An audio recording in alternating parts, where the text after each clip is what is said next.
Welcome to our channel. Today we how to configure creative market assets into your Figma library step by step clearly. Open your web browser and navigate to Creative Market. Log into your account if you haven't done so already. Browse or search for the assets you want to use in Figma. Once you find an asset, download it to your computer. Locate the downloaded file in your File Explorer. Extract the contents of the zip file if applicable. Open Figma and create a new file or open an existing project. Go to the top menu and select Assets from the left sidebar. Click on the Team Library icon to access your libraries. Select Publish to create a new library or Add to include existing assets. To upload the assets, go back to your workspace. Drag and drop the asset files directly into the canvas.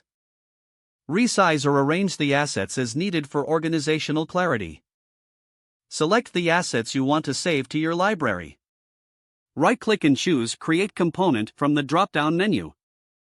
Name each component descriptively for easy identification. Once all components are created, click on the Assets tab again. Select the Library option from the sidebar. Click on the Publish button to make your components available to the team. Choose a relevant version name for this library update. Optionally, add a detailed description of the assets included. Confirm the publication and close the library panel. Now, your creative market assets are part of your Figma library.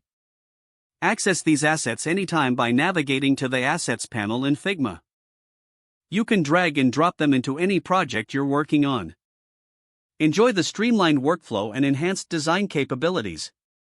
If the page does not load, refresh the browser or try again in a private or incognito window.